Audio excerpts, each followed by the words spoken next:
Bismillahirrahmanirrahim. Assalamualaikum warahmatullahi wabarakatuh. Kembali lagi bersama saya Dr. Hewan Muhammad Irfan Sabri dalam channel YouTube Dr. Hewan Irfan.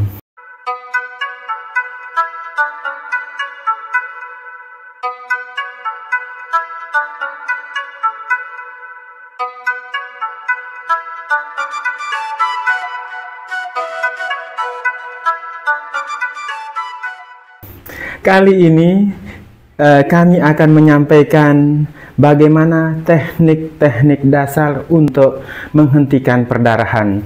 Mudah-mudahan teman-teman ada waktu luang untuk menyaksikan dan menonton sampai habis video ini. Terima kasih. Bismillahirrahmanirrahim. Pada kasus kali ini kami akan menyampaikan adanya perdarahan pada kaki pada kucing. Perdarahannya terjadi karena kucingnya ini dia berkelahi dengan kucing-kucing lainnya. Jadi pada kasus perdarahan baik pada kucing, pada anjing, pada sapi, kuda, atau hewan-hewan yang lainnya, ada beberapa cara yang bisa kita pergunakan. Dan kita harus pandai-pandai untuk melihat situasi dari perdarahannya itu. Maksud saya, jadi berbeda-beda sesuai dengan kasus-kasusnya. Misalnya, pada kucing ini, kaki kucing kalau dia mengalami perdarahan, biasanya kalau dia pembuluh darahnya yang kecil-kecil yang kena, itu akan sedikit-sedikit caranya mengalir. Kecuali kalau terkena pembuluh darahnya yang besar-besar, itu akan mengalir atau dia deras sekali yang keluar darahnya. Jadi pada kasus ini, cara yang pertama untuk menghentikan perdarahan, misalnya sebelum dibawa ke dokter hewan, jadi pakai perban. Pakai perban lalu ikat kencang di kakinya itu. Dan setelah diikat kencang, sesegera mungkin terus dibawa ke dokter hewan terdekat. Ya teman-teman. Itu yang pertama, kalau menggunakan perban yang diikat harus segera dibawa secepatnya ke dokter hewan terdekat. Jadi begitu teman-teman. Yang kedua, yang bisa dipakai dengan cara, kalau misalnya teman-teman punya kulkas atau punya freezer atau pendingin yang lainnya, pakai es batu teman-teman. Caranya teman-teman, es batu itu dihancurkan dalam kantong plastik, lalu dilekatkan di sumber perdarahan. Nah, dengan cara seperti itu, kalau misalnya pembuluh darah kecil yang namanya kapiler yang kecil, itu biasanya akan berhenti dia perdarahan kalau pembuluh darah yang kecil-kecil. Jadi begitu teman-teman. Sekali lagi saya bilang, kalau sudah begitu usahanya, tempelkan es batu itu, lalu secepatnya dibawa ke dokter hewan terdekat. Jadi begitu teman-teman, caranya yang kedua.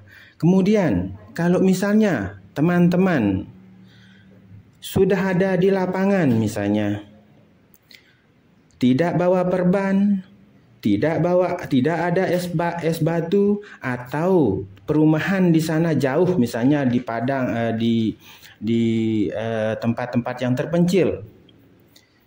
Ya, teman-teman bisa menggunakan besi paku. Pasti teman-teman bertanya, kenapa harus besi paku? Mengerikan.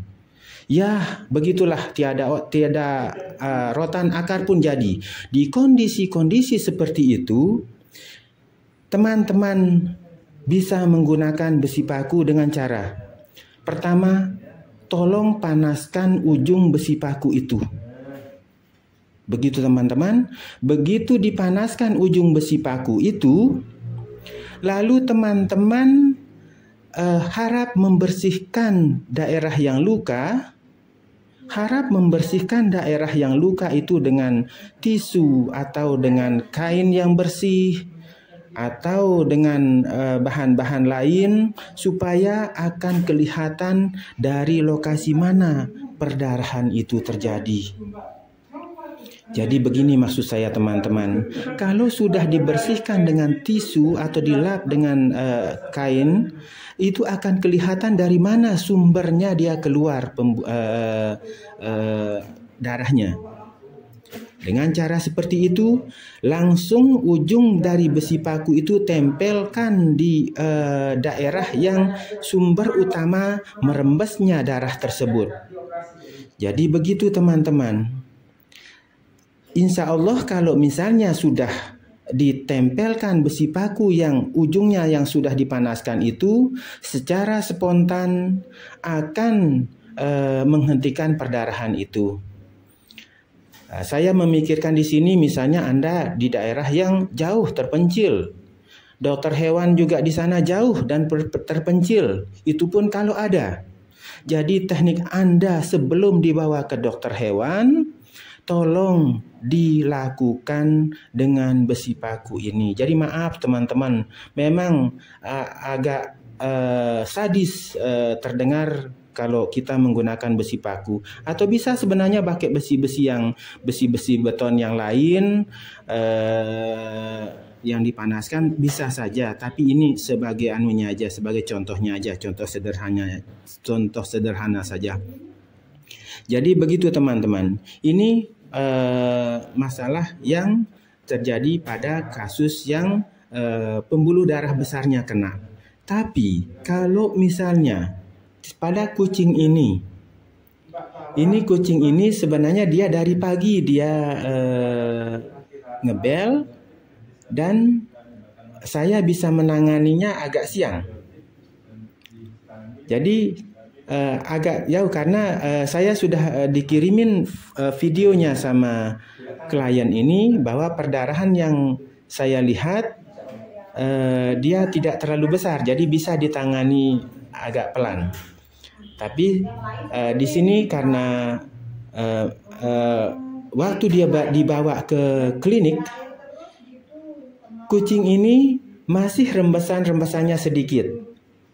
Tapi maaf teman-teman, saya membatasi mungkin obat yang saya gunakan untuk menghentikan perdarahannya ini.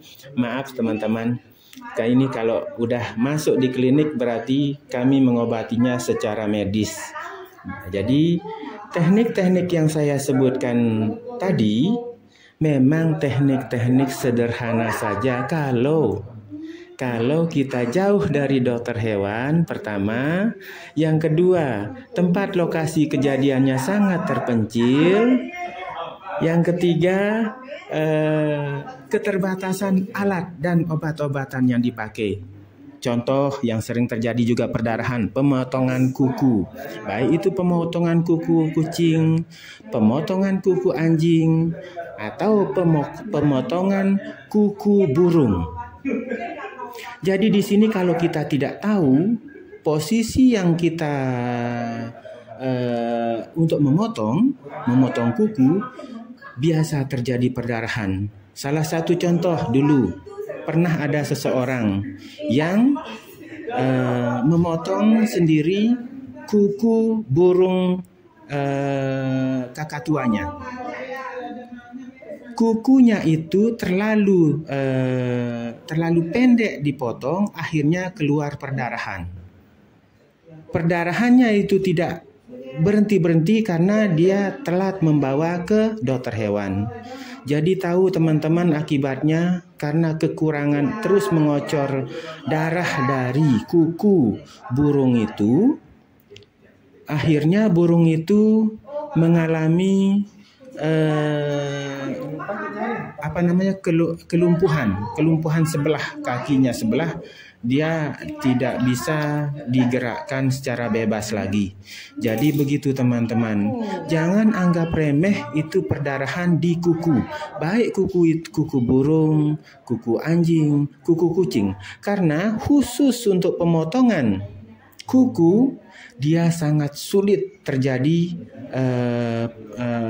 penjendalan darah atau pembekuan darah di sekitar tempat pemotongan. Pernah juga sekali terjadi kasus. Ini kejadiannya pada anjing, dia memotong sendiri kuku anjingnya. Begitu dia potong, terlalu pendek dipotong, akhirnya ngocor darahnya. Jadi di kondisi seperti itu, dia agak panik orangnya. Dia berusaha menghentikan perdarahan pakai kopi. Dengan kopi itu tidak bisa. Dia berusaha lagi menggunakan betadine. Betadine yang sangat standar itu tidak akan menghentikan perdarahan, teman-teman.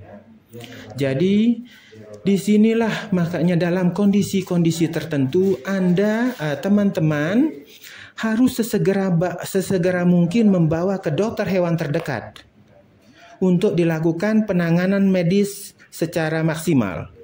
Karena ya syukur-syukur kalau misalnya ada tetangga teman-teman yang mungkin berlatar belakang medis, bisa langsung dikonsultasikan asal cepat ditangani.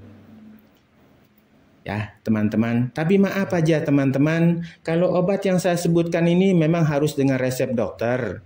Yang menggunakan vitamin K atau menggunakan transamin itu harus menggunakan resep dokter. Jadi tidak bisa dibeli dengan tanpa resep. Jadi kalau udah masuk ke medis baru kita dilakukan dengan obat-obatan tersebut.